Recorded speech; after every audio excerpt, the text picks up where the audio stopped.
Hello, welcome back to War is Stupid, an anti-war podcast about war. And this is the masculinity episode. Finally, a chance to hear from a man on a podcast.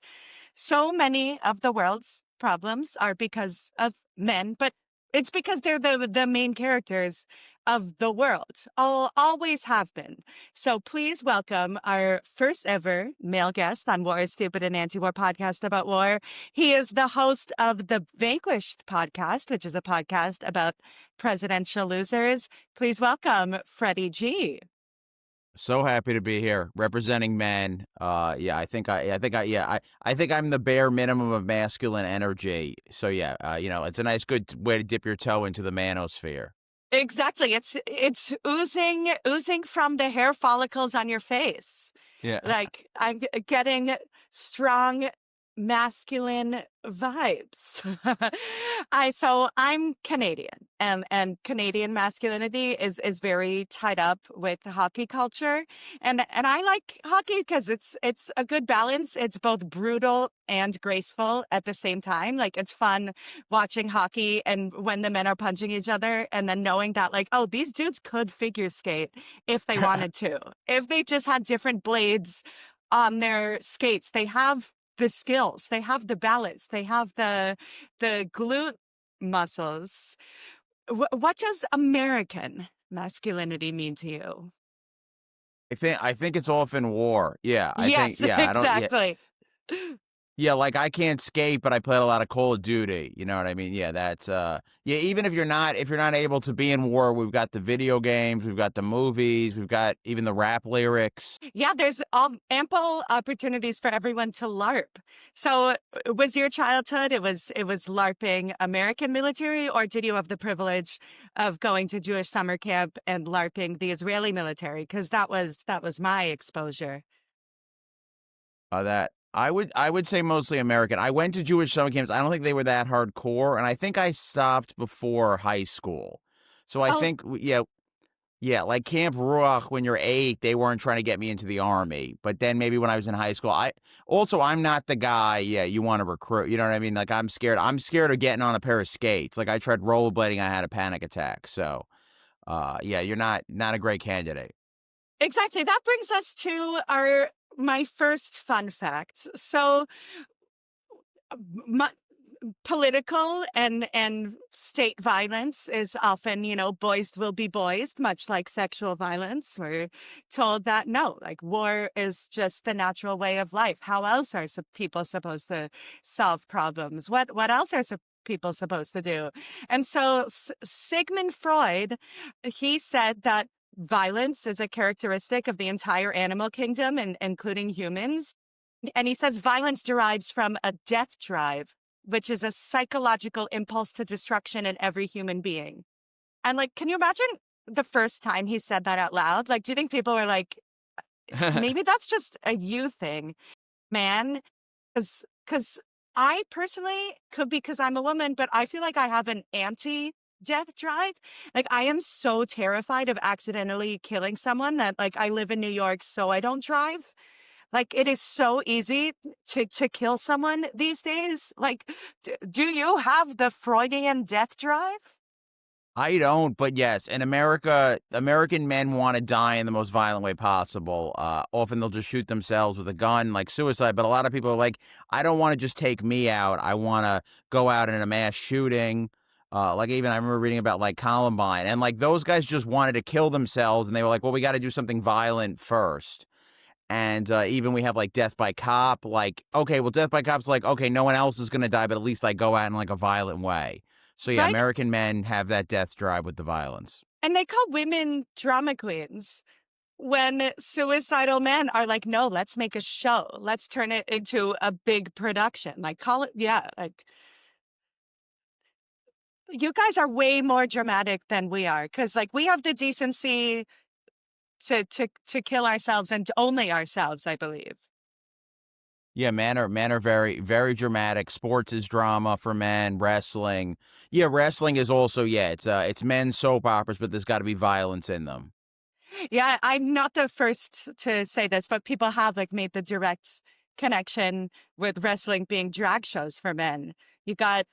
You got the characters, you got the looks, the deck drops.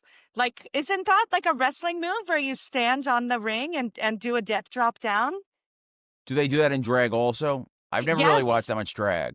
Oh my gosh, you're missing out. I'd say start with, I believe it's the All Stars All Winners season on Paramount Plus. They don't sponsor this podcast. I doubt they ever will if they canceled Colbert.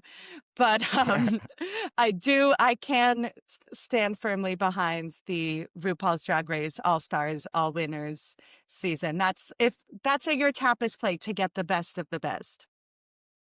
Yeah, But that. Oh, yeah, go ahead. oh No, no, you go for it. you bring up Paramount, and their big show is NCIS, which I guess is trying to get women into war, because it's like a cop show, but it's about the military. Yeah. Oh, that's a twofer. And there's like a silver fox. I don't know the show well. I just know that I think um the fiance from the original Freaky Friday is in it. It's like that gets like boomer moms love to see handsome military cops solve Oh yeah, crimes. absolutely. Yeah, it's making war sexy for women. Yeah, and there is an idea that if a man's fighting in a war, he's sexy. But male soldiers, maybe they look sexy, but they don't act sexy because there's a lot of sex crimes going on with male soldiers. Right. Like for civilians and for female soldiers. I believe it was episode 3, War is Romantic. Yeah, that propaganda doesn't work on me. And it's interesting because I feel like so much of masculinity is like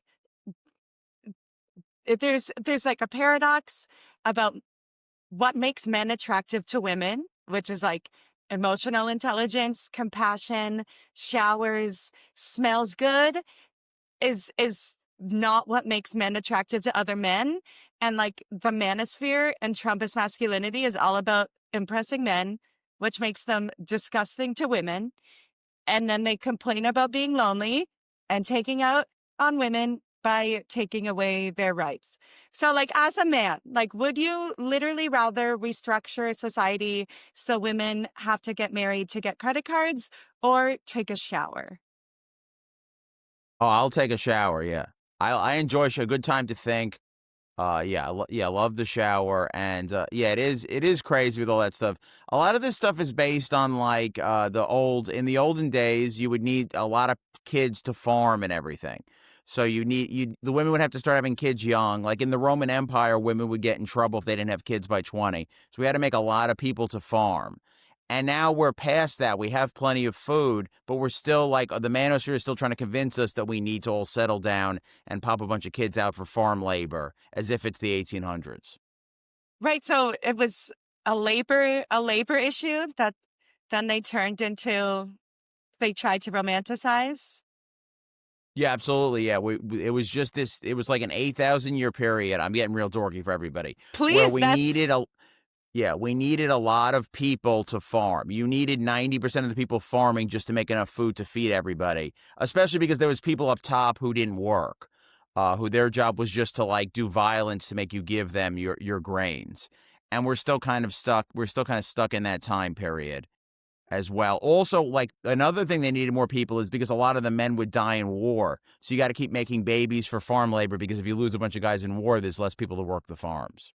right. Like it's funny that dudes as as a concept love war because war is just telling men that they're expendable. Like, isn't that like doesn't that Oh no, hurt? absolutely. Like, Yeah, so that sounds like a bummer. my favorite anti-war book is Kurt Vonnegut's Slaughterhouse Five, which he also named the Children's Crusade, because the people who go off to war, I mean, they're 18-year-old, 19-year-old dudes. They're not full men yet. The man's brain fully forms around 25 if you're lucky. So they go there as kids, and some come back and maybe they're a little more mature, but a lot of them, of course, die, or they come back as mature men but with PTSD and drug issues, and they're never quite the same. So you could become a man, but the odds are much higher that you'll become a broken man or a dead man. Yeah, it's interesting that we have centuries of history telling us that military discipline is not human nature. It's the fact that men need to be trained into being able to ruthlessly kill that suggests that no, it's not natural after all. Like, yeah, and drugs after the war and also during war. I have this fun fact here, more proof that war isn't natural. The British Army, as well as many European ones, gave their troops brandy and rum on the battlefields. Like, people needed to be either or numb or uninhibited. And American soldiers took drugs in Vietnam with them to cope with their fears, which honestly, doing drugs in Vietnam does sound like a good time. Now, granted, people have their freedom and you're not there against the Vietnamese's will. Yeah, that But is the weird thing about Vietnam. I hear people talk about it like, "Oh, Vietnam is horrible." It's like, well, the Vietnam War was horrible because we were just killing all of them, and we were trying to fight a battle in a place the American army didn't know how to fight in. But if you went there, I'm sure it's a beautiful place to be, and like Vietnam would be paradise if there's not a war. yeah, there is a Netflix rom-com. I forget what it's called, but it is Rachel Lee Cook from She's All That and Josie and the Pussycats goes on a tour of Vietnam and falls in love with her Vietnamese tour guide. And like, that's the kind of imperialism we should celebrate. Sylvester Stallone saw that, and he was like, "I got to make another Rambo." Yeah, there. Yeah. He was so angry. So yeah, there how how do you feel about crying? This is a contentious issue within the male sphere that, and everything I've read about basic training and going into the military. It was in the book Love and War: How Military Shapes Sexuality and Romance by Tom Digby. He says crying is natural and caring about human suffering is natural, which is why boys have to be taught not to do it. Like, babies literally come out crying and then boys are told not to. So like, crying is quite literally more natural than not crying. Yeah, I had to learn how to cry. I had when I was like a young man, like 18, 20, I couldn't cry. I was like afraid to let go. And then Wow. as I matured, I became more able to cry. So I think, yeah, I think crying is being a man, you can cry, but being a boy, I wasn't able to. My dad would always be able to cry. Adam Freeland, I don't know if he fully cried, but he had a Richie Torres interview a little before we Yes. recorded this. And he was getting there. He was getting to the emotional place. And that was cool because he wasn't just trying to like, Richie Torres supports terrible things. It's you should go after him, but he wasn't just trying to defeat him. He was showing Richie his emotions and letting us feel those emotions. For me, I cry a lot more since my dad died. I'm more in touch with it. The week after, and I'll see girly movies, but the week after my dad died, I saw the Barbie movie, and about Oh, 20% of that movie is about death. You might not notice it if you're not seeing it after a loved one died, but I was crying during a lot of the Barbie movie. So, yeah, and it really, yeah, all kinds of things make me cry. Now, Forrest Gump, I just rewatched, was crying a lot when the mom dies. So, since I've experienced a loved one dying, I'm more able to cry. And yeah, it's definitely made me a better, more empathetic man and more able to release the emotions. yeah. I guess now I'm just like rewatching the Barbie movie in my head. I guess Barbie quite literally goes, "Do you guys ever think about dying?" Yeah, exactly. And it's not a throwaway line. That line, like everyone memed on Twitter, and like it's funny, but then actually she talks about that a good amount. And there's a certain existential crisis to it. And then even they're trying to like revive the Barbie creator, which is a bit weird, but there's all kinds of relationship between parents and kids and death and all that. I gotta really rewatch it. But it's yeah, it's a meditation on death, that movie. And also promotes the action figures really well, or the doll, whatever they're Well, called, dolls. Yeah. exactly. I did read that there was a Gulf War Barbie in the 90s during the Gulf War. I'm kind of glad she didn't make the movie. They didn't give us any GI Jane or militarist Barbie. Yeah, I did watch, G.I. Joe as a kid, and, like, it seemed like they were giving you advice, but obviously they're glorifying war. It is weird for me because, yeah, I was, 6 or so, when I was the first thing I remember war-wise was the Gulf War, and that's one of America's most successful wars, as at least as it was seen at the time. It wasn't really very good what we did over there. But so my generation came up a little bit with like, "Oh, we can win wars. Wars can be good, and we're unbeatable." And then 9/11 happened when I turned 18, and a lot of people were like, "Okay, let's go do more wars." And then it just was complete disasters. I'm sure a lot of people my age have PTSD. And at least for me, I noticed like I supported the Iraq War when it was starting, and I'm like, I'm never going to do that again because we were lied to, and also we really didn't have the ability to help Iraq because we just created a vacuum, and it got a lot worse. Yeah, tell me, is that what helped you unlearn the G.I. Joe propaganda? Just reality? Because that's hard for people to come around to. Yeah, no WMDs was huge for me. Because I mean, when I was 19, they were saying almost everyone was saying there was WMDs. Plenty of Democrats were saying it, and then it's like, oh, there was no WMDs, so they just lied to us. And then also the idea that we could beat Iraq easily. No, the Iraqis don't want us there, and it keeps going on. And yeah, the Iraq War is crazy. I don't even know how it really ended. Like, it feels like it's still a mess over there. We just don't really hear about it. So it's just we just made it worse for them in perpetuity. It's really so sad. Yeah, it doesn't even have like the flashy, it's a bad ending, but at least Afghanistan had a flashy ending with like a big evacuation and Taliban takeover. But no, I feel like propaganda is just dependent on us very quickly, easily moving on to other things.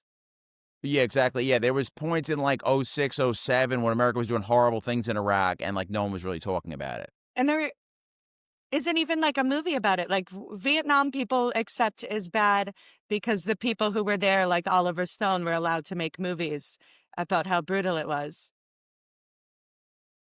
Yeah, it is weird. Yeah, we don't get movies. Yeah, we get like the Blowback podcast is great. So we get like podcasts, but that's going to reach way fewer people than a war movie. I even remember watching this is about Afghanistan, the movie Lone Survivor. I watched that. Have you heard of that movie? It was a Mark Wahlberg movie from like the 2010s. So he's in Afghanistan, and there was some attack with they're fighting the Taliban, and one guy survived. And I remember watching it, and I was having a couple drinks in the theater. I used to sneak beer into the theater. I don't drink anymore, but they watching it, and at the end like bawling. So like a war movie made me cry back then, and I remember thinking, oh well, this was Afghanistan, that's the good war. And I was so silly because obviously we accomplished nothing there, and all these people died, and the Taliban is back.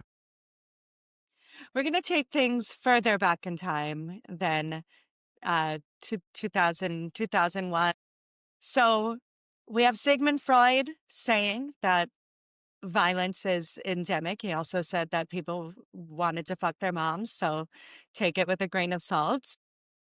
So we have psychologists saying that war is endemic and anthropologists saying war is learned. So, according to anthropologists, warfare is just an invention known to the majority of human societies by which they permit their young men either to accumulate prestige or avenge the honor or loot or wives or get slaves and cattle and appease the bloodlust of their gods or the restless souls of the recently dead. It is just an invention, older and more widespread than the jury system, but nonetheless invention. And that's not me. That's Margaret Mead in 1940. And archaeologists in Europe, China, and the Americas have uncovered proof of massacres. And one school of thought is that the massacres are proof of warlike violence being endemic to humanity. But on the other hand, some anthropologists see massacres as products of social and cultural forces. So like once again, nature versus nature. Did people wage war, or did they wage popularity contests and social conventions that simply got people massacred along the way? Like, what do you? So I am a bit of an ancient history nerd. Yeah, I've gone way back in the history. So it's very interesting. My overall thing is I think most people are not warlike, But then there's about 10, I don't know what percent of the population are psychopaths, but there's a certain percent of the population that just wants more and more and doesn't really care about other people. And they kind of bring us to war. Initially, once we develop farming, we have grain. And the thing with grain is you can store it for a long time. So you can end up having extra grain. It's called a grain surplus. Again, apologies for getting so dorky, but it's No, a grain please, that's surplus. what the pot is Yeah. for.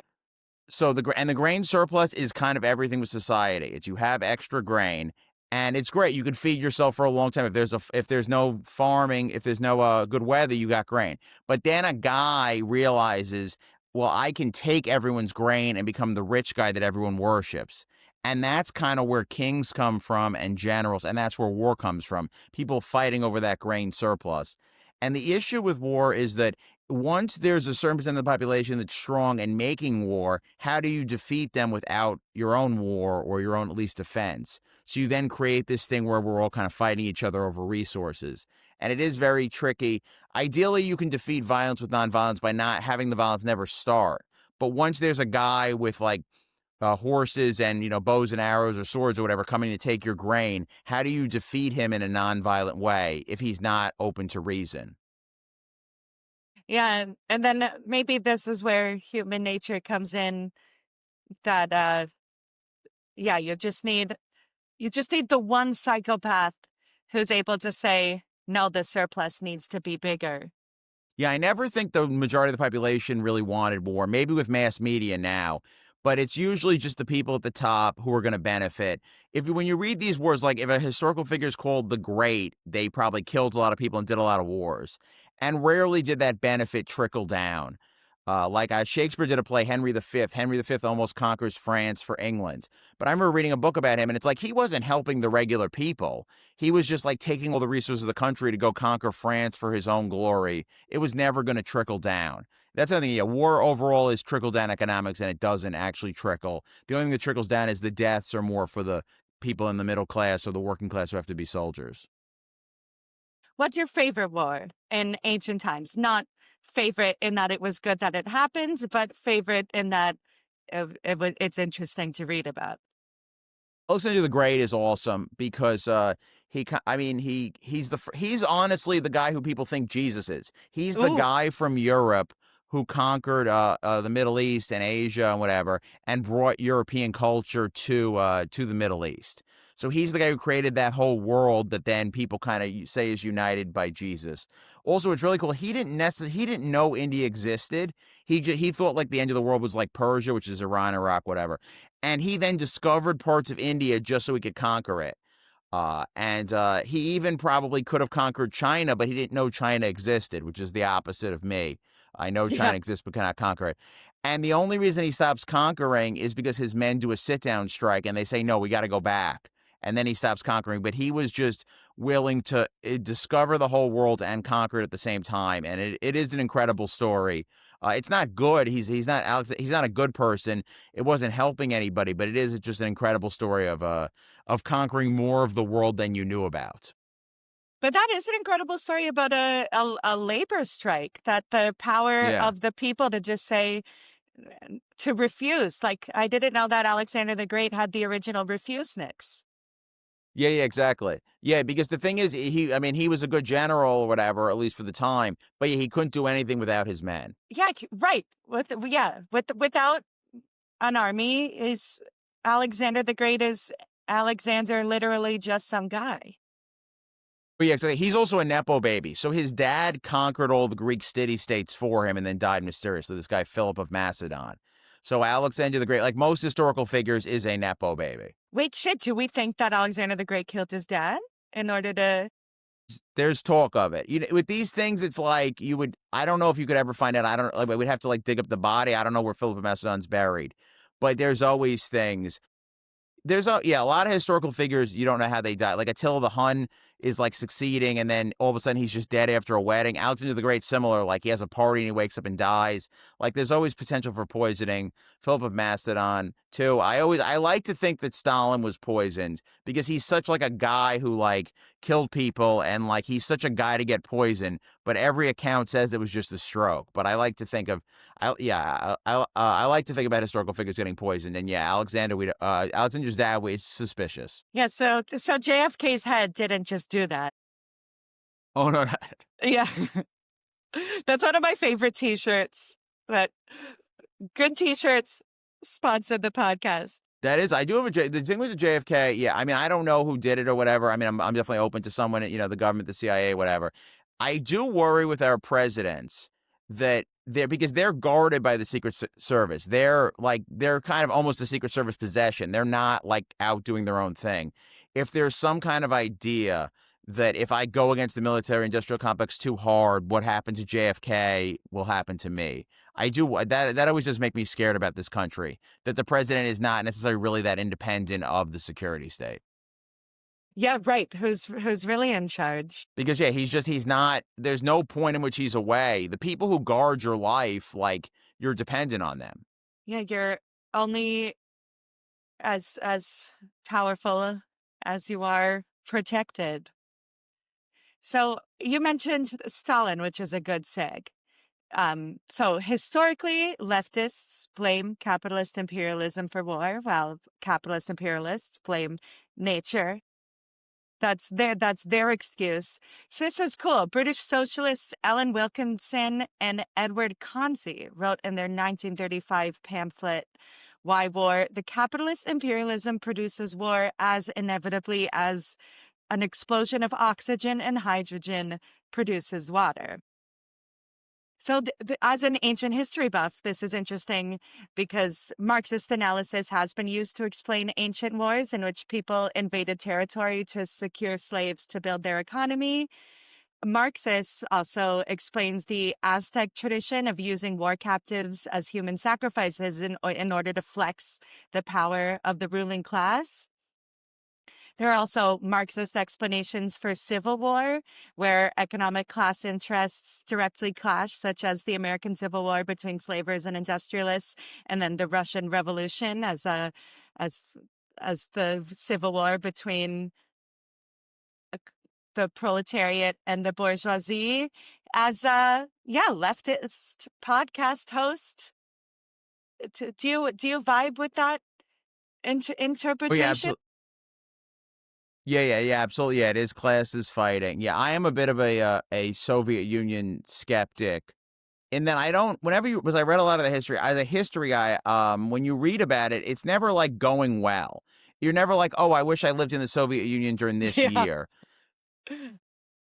Like Lenin, is Lenin the proletariat? Well, he never had a regular job. I'm sure, and any Lenin fan would hate me, but he never had a regular job. He takes over, and he's immediately getting rid of unions and the power of the Soviets, and he's taking away any direct power from the workers.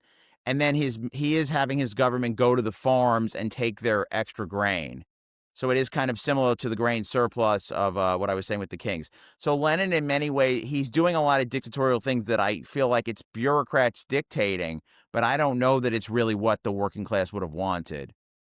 And then I find with Stalin, it's even worse because he made a deal with Hitler to let Hitler conquer Poland and in many ways start the Holocaust. And then eventually Hitler invades, and what are you going to do? You're going to have to fight him back. And then he sort of just becomes a kind of almost like a czar, just commanding the country to fight people back and fight off the Nazis, and that's great. But I don't know that it's particularly leftist to fight a great patriotic war, as they called it, to defend your homelands. I don't know that there's anything particularly leftist about that. I mean, it's good because you're beating the Nazis, but it would have been better if he had helped keep the Nazis bottled up at the beginning and not made a non-aggression pact with Hitler, and then ignored the fact that Hitler was going to invade until he was already at Moscow. Yeah, do people see the Soviet Union as a socialist paradise? Because no, it's as authoritarian as anywhere else. I don't hang out with DSA people enough, but I should because I'm not on the apps. Oh yeah. I don't. I think there's just when you get to DSA is very diverse, and I don't know they all think that, but when you talk to people who are more Marxist Leninist, they really idolize Lenin and some idolize Stalin. And I need to read what those guys wrote. I feel like those guys probably wrote really good stuff because I haven't read Lenin's works yet or what Stalin wrote. But when you read it as a history person, it doesn't seem like it's that democratic. It doesn't seem democratic. It doesn't seem like it was particularly good for most people. And there is this bureaucracy at the top where that is running things. At like Lenin and his central committee, they're running the Soviet Union. So to me, it's just a few guys in a room, and I think it was also all guys as the guy aspect. And to me, if it's a few guys in the room running things, then they might as well be the capitalists. Like you're not because once you're not the actual workers. So yeah, I definitely go more towards maybe the idea like a little more towards anarchism or democratic socialism. The idea that the workers should be running the industries and it should be everything should have to be accountable to them, not just a pure central planning where it's a few guys in a room who don't have any accountability to the workers and the farmers. And we really do underrate the farmers. Without farming, no other jobs are possible. If there wasn't someone farming your food, you would have to farm your own food. So we need to really treat the people who make our food way better. And instead of glorifying the soldiers, we should be glorifying the farmers. And I'm not talking about people who own big farms. I'm talking about people who actually get the food to us. Absolutely. And right now it's insane because we're seeing the soldiers quite literally attacking the farmers, the immigrant workers, the militarization of immigration. Like, where's the It's gratitude, man? This country is insane because the idea is that the people who, again, farming is the most important job because you can't do anything else without it. The people who farm our food get paid the least. For instance, like I was visiting people, I went to Idaho once and they were telling me the minimum wage doesn't apply to farmers. So, like in Idaho, the minimum wage, and again, if I'm off on a number, whatever, some people can Google it. But I think the people who do farming in Idaho get $2 an hour. So they're able to get lower than the national minimum wage. And then obviously the whole idea is like, well, people picking our fruit, well, they're not legally here, so they can be paid almost nothing.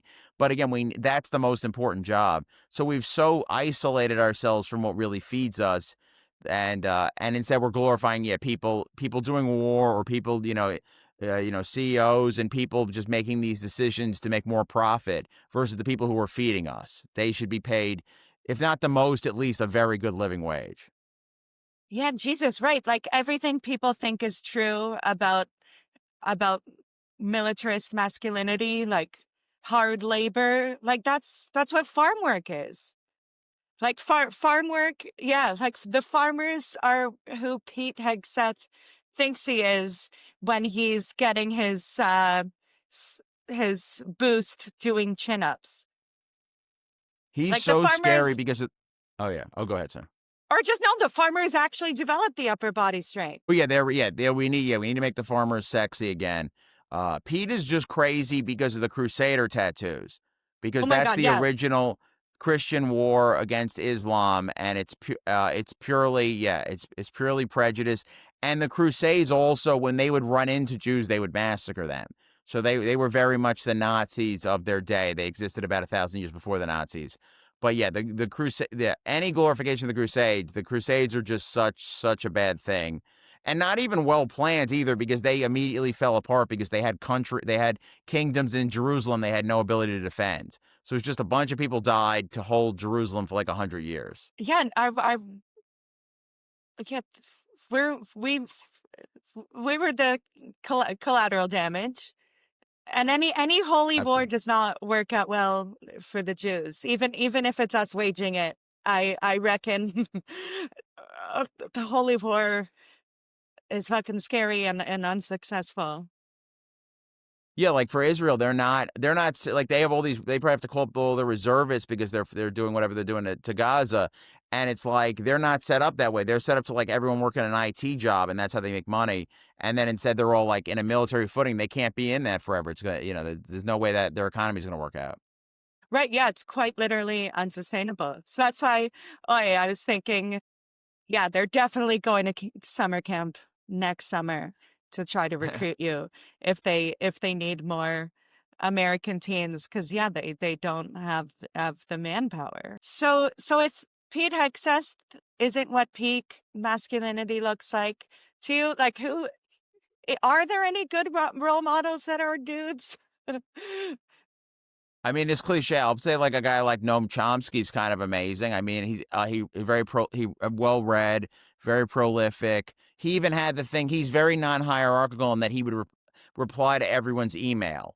So anyone who Yep. emailed him, he would reply. Yeah, I never tried. I think now he's still alive, but I think he reached that point in his health because he's like 90 where he can't do that.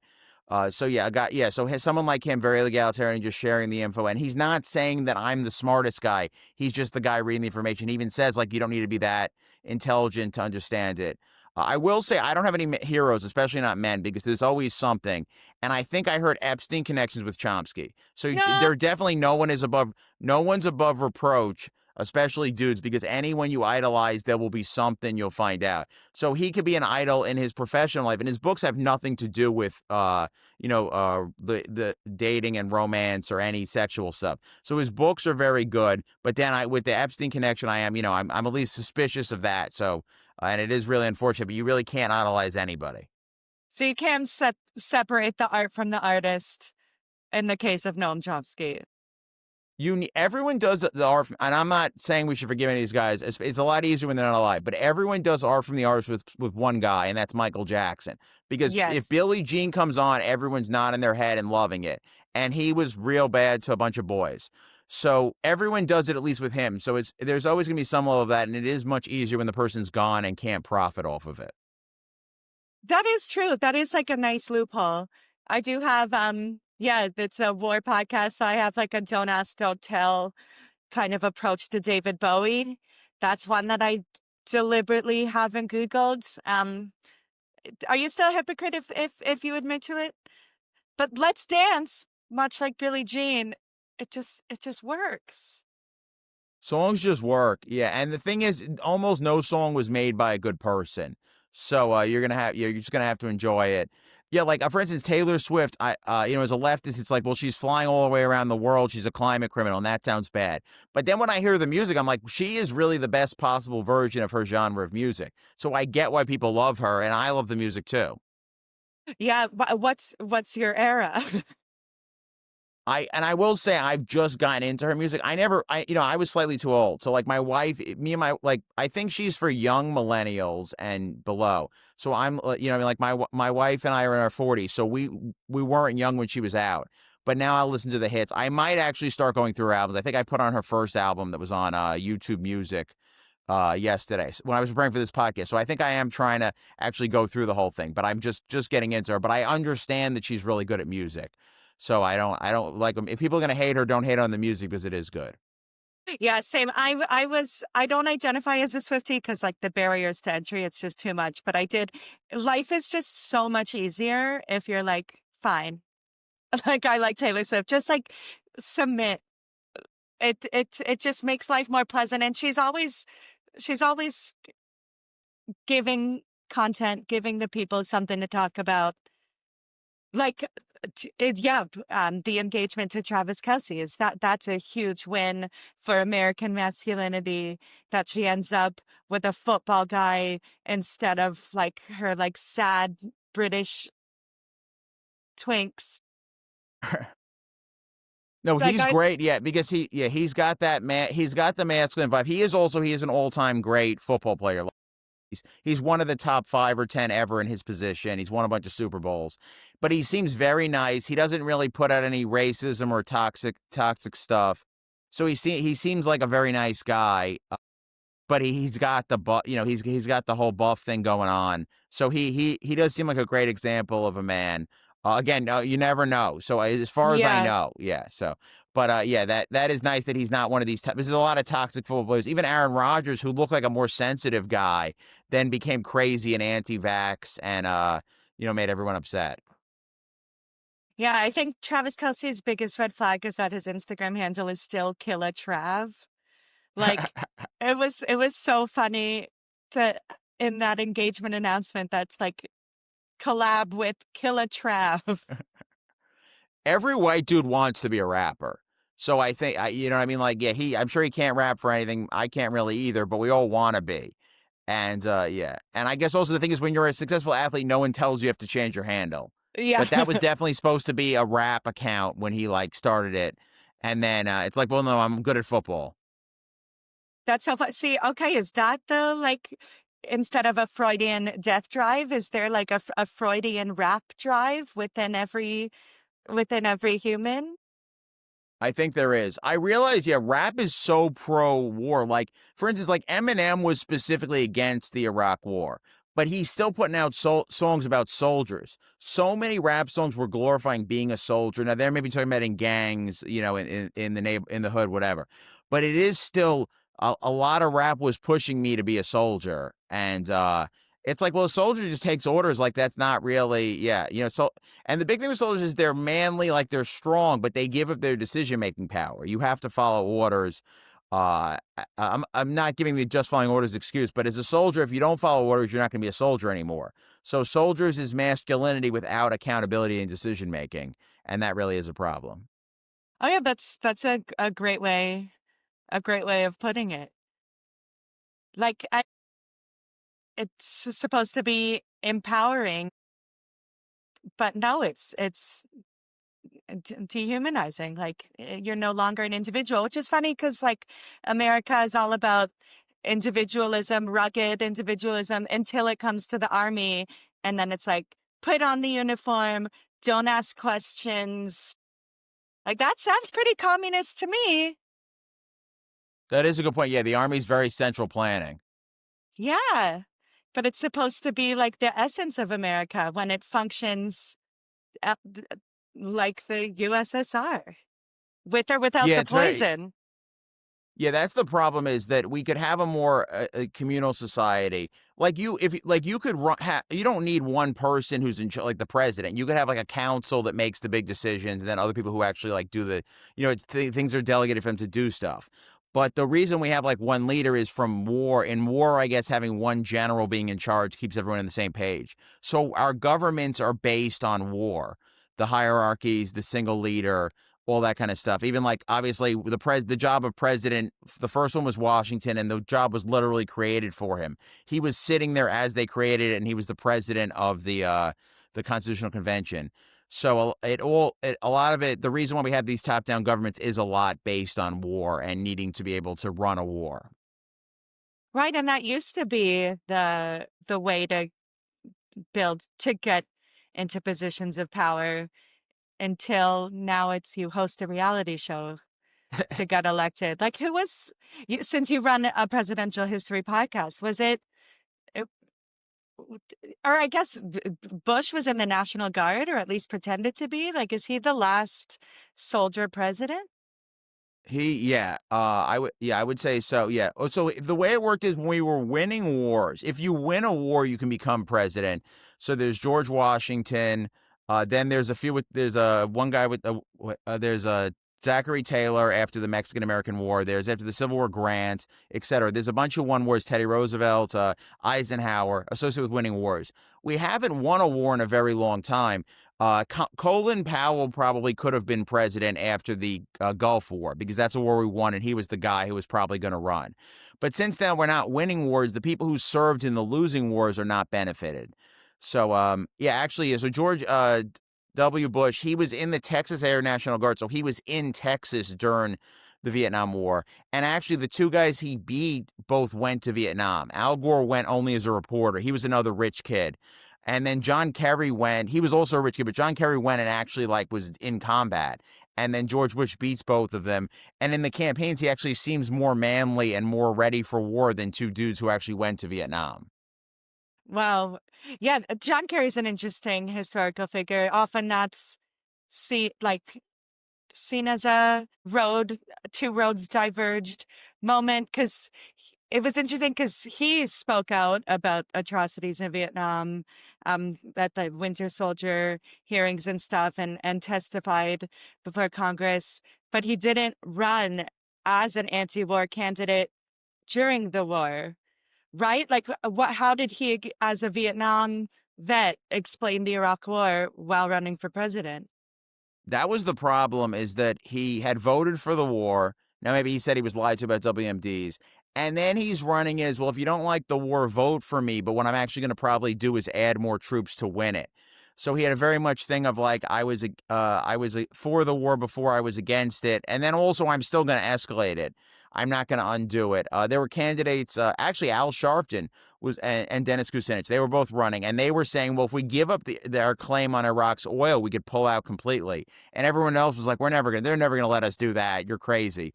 So then they were all, if you wanted still the oil, you're going to have to still be for the war and say like we're stuck there, whatever. So yeah, Kerry was very, very hypocritical with that.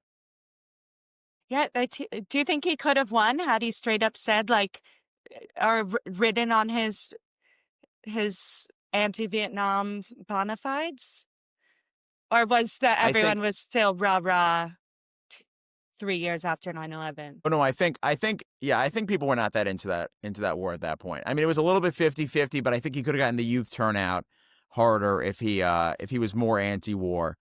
And also, I mean, that back then, it's really sad watching those elections because it's all foreign policy and it's not about helping people. So in the post-Bernie world, at least people try to say they have some kind of economic thing that's going to help people. But Kerry really didn't have that. He didn't have a signature domestic policy. He had a BS thing where like, we'll give you the same health care Congress has. And it's like, you're probably not going to really do that. And also, they probably can afford a higher deductible than I can. But overall, yeah, I do think if Kerry had been more anti-war, that would have helped. Because if you like the war, you're going to vote for Bush. You're not going to out Bush, and Bush was the Iraq War guy. Oh, yeah, it's it's fun to hear about Democrats making the same mistakes literally every single time. Oh yeah, Like, so Kamala is in a similar position. Do you know about Hubert Humphrey in 1968? I know that's before we were born, but yeah, who took over the ticket instead of LBJ? Yeah. so initially, he's saying he's staying in lockstep with LBJ on Vietnam, but then in at some point in September, he's losing. He actually breaks with LBJ on Vietnam, and he starts doing better because the election was looking terrible for him, and then he gets into a position where he almost came back and won. The Electoral College makes it not that close at the end, but he gets that position. And then I was hoping Kamala would do something similar, but then around that same time period, like September, or late September, early October, she actually becomes more lockstep with Biden, and Biden escalates the war, the attacks on Gaza. It gets escalated to Lebanon and Iran around then, and it really. I'm not sure if that's exactly what caused to the election, but I know at least for me, it made me give up on her, and it sent me into this depression of like, how is this going to work?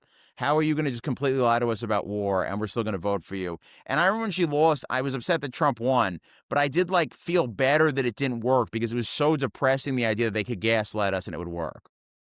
Yeah, and are they gonna try? I try to end with a case for hope. It's gonna be hard. It's not coming from the mainstream Democrats, but the electoral success of Mamdani maybe is a case for hope for the future. Well, like for instance, okay, yeah, there's attacks on America's arming Israel to do the genocide in Gaza. Technically, they're saying they're fighting a war against terror, and I would think right now, if you surveyed young men, they would be against it. I think public opinion has moved against Israel, and even against war. Like I think people understand that we're like buying people in tents, and even young toxic men probably are mostly against it.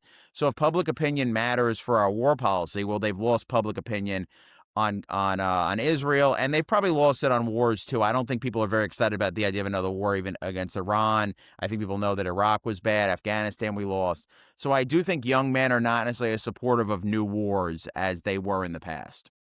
Yeah, which Trump ran on, or at least pretended to run on. Like the fact that, the fact that the center left party let him have it as to be an anti-war candidate. I, since we're talking about Kamala, I'm like, remember when the lady who ran the TikTok came out and she's like, that was me. And everyone's like, oh my God, you couldn't beat that information out of me. You should be ashamed of yourself. Like anyone who worked on that campaign, I guess her book tour will be a fun opportunity for her to try to explain herself. But anyone who worked on that campaign should never work again. Yeah, I'm excited to read the book and roast it. Yeah, I do. On the pod, we'll do stuff like that. I read the Biden Tapper book and that. Yeah, I mean, I don't like Tapper, and he's very pro-Israel, but yeah, just these books, you get some dirt, and it will be interesting to see how Kamala tries to excuse it. I mean, the problem with Kamala is she just does everything by committee. Her communication is very much handled by committee. She sticks to the script. She is someone who does her homework, so she's very prepared to stick to that script. But she's not going to be able to change, and she's not going to show us like a different level of herself that's going to move her beyond that loss. And it was a bad loss. They lost the popular vote. They also took a lot of money from people that they probably didn't even need. And it's going to be tough for her to get people's trust again. And she's never won a Democratic national primary. And I think it would be tough for her to do that in 28. Yeah, I wonder what her end game for that book is other than cashing a check. Like, I Oh, hope yeah, that's a she, good point. She's going to be very rich. She's very hireable. Public people will hire her to make speeches. That's the thing is, and she's been VP. There's very few VPs, and obviously, if you want there's only one woman who's ever been president or VP. So if you want a woman to speak to you from that perspective, she's the only one. So she can be. She probably won't get elected as a president or whatever, and she's not running for governor, but she will become even richer than she already is. yeah, she signed to the CIA. And like, we're both comics. I'm unrepped. Like, is that how you get representation in Hollywood? Do I have to become the vice president? Which I can't because I'm Canadian. Yeah, that's the thing, and they wouldn't even count it. Yeah, if you were Canadian vice president, I know. I think they had. Yeah, the Trudeau had a woman VP, right? At some point, I Or think, no, and then there she is, might have technically been prime minister for a minute. Yeah, or yeah, ladies in the cabinet. There was in the Liberal Party, I think like in the late 90s, early 2000s. But what tea did you get from the Tapper book? Because I remember the press tour, but I couldn't bring myself to do it. Like, just how far and I gone didn't is give him that any money. man? Yeah. Oh, excellent. Libraries or But yeah, torrents? libraries. Yeah, we my podcast partner emailed and we got an early copy. You don't need to be a huge podcast to get that. Okay, so yeah, I mean, Biden, I don't know what Biden's mental state was before 2015, but in 2015, Beau dies, and he's never quite all there after that. And even he's like giving some kind of testimony in 2017, and he seems a little bit off from remembering stuff, and there's recordings of that. Oh, and Then, sidebar, Beau Biden, a Gulf War veteran, and people say that like some of the chemicals he was exposed to could have contributed to his brain cancer. Like, it's the war is the gift that keeps on giving. You think you survived, but no, it's Gulf War syndrome is a thing, and it what's killed. crazy, yeah, like the burn pits. Burn pits at least sounds like cool. I mean, I wouldn't want to be near them because of cancer, but it's like burning people's poop on a military base with chemicals. Like, it's really the most disgusting thing. And there's, I don't think that's Beau, but there was people in the base in Georgia who got sick from that. And I think there was a bill under Biden to help them. But yeah, so then Biden in 2019, he's getting ready to run, and they're like, well, we got to make videos with him to like launch his campaign. And he can't really make videos. Like, even if you edit it together, he can't quite do like a 1 minute TikTok that's going to sound great because he's just off. Then he gets the easier campaign because of COVID.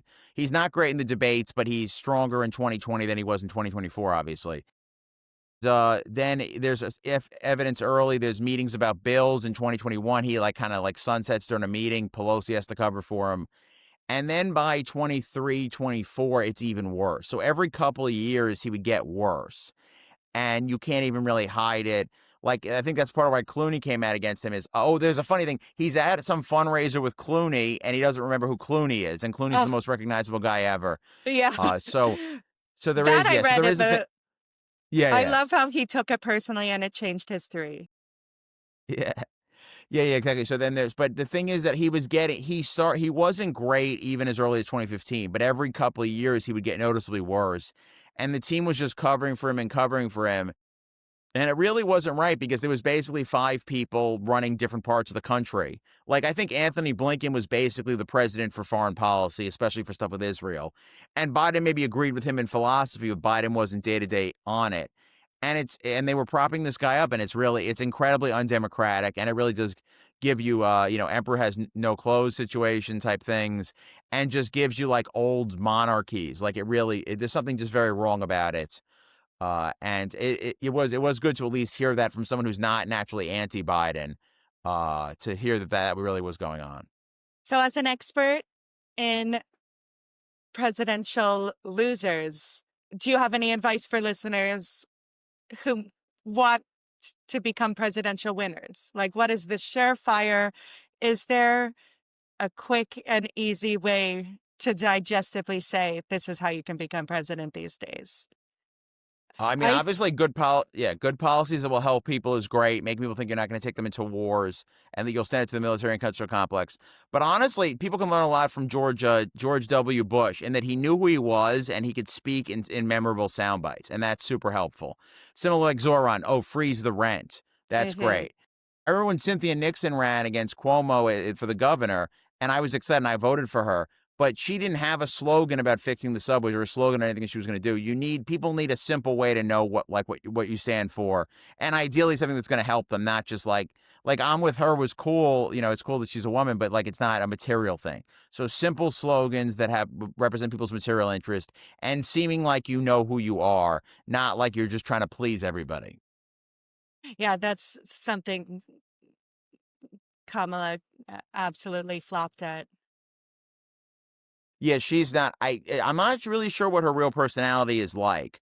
There is a chance that she might be a little bit mean to her staff. I get a little bit of that vibe. She does mention yelling at a staff, like yelling across the room at a staff to help her with something in one of her books. And she says, "Well, that was just that was our intercom when I was growing up." But there is a chance she might come off a little bit mean. I'm not really sure what her deal is, but she's afraid to show us, and we want to feel like we know you, and that you'll help us. And she had trouble with both those dimensions. Yeah, I think it's funny now in retrospect that Veep predates her. Like, I feel like so many people, if they binge the show now on, I believe it's called HBO Max again, would probably assume that it's about her, that Julia Louis-Dreyfus is playing her. But no, Kamala was playing Julia Louis-Dreyfus. Power by any means necessary, um, yelling at staff. But one thing Selena Meyer had that Kamala didn't is the memorable sound bites. That's so good. Yeah, I haven't seen the show. I probably should watch it. They changed it from HBO Max to Max, and I lost my mom's login, and then I just haven't had it. And right now, I just use whichever service is easier to password share. So Peacock, I've had the same person's Peacock for like 3 years, and no one cares. So I just watch stuff on Peacock, and that's how I watch like Forrest Gump. Like there's a lot of older movies on there. Yeah, I did just watch well, this movie's a little pro-war, but Kung Fu Panda. Oh, Highly recommend the Kung Fu Pandas. It's very good saga. Yeah, it gets better in the third movie, which is crazy. Yeah, I just became a big Kung Fu Panda fan. is that like there's virtue in fighting? What is militarist about Kung Fu Panda?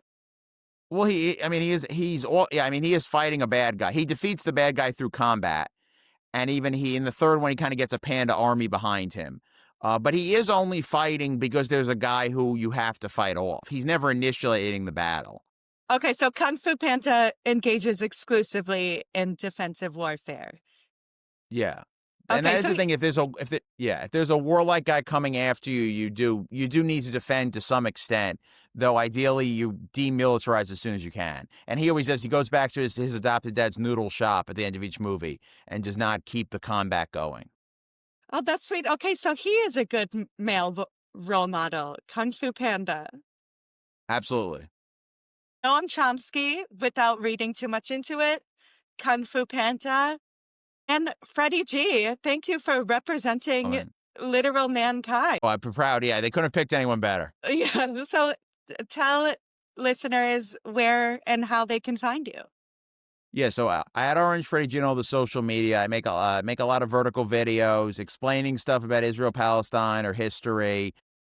A decent amount of comedy out there. I do sketches, stand-up bits as well. And then my podcast is the Vanquished. It's about presidential losers, and we try to keep it funny and light, and we relate it to today. But there's a lot you can learn from the challenges that these guys faced. We're still fighting a lot of the same battles today.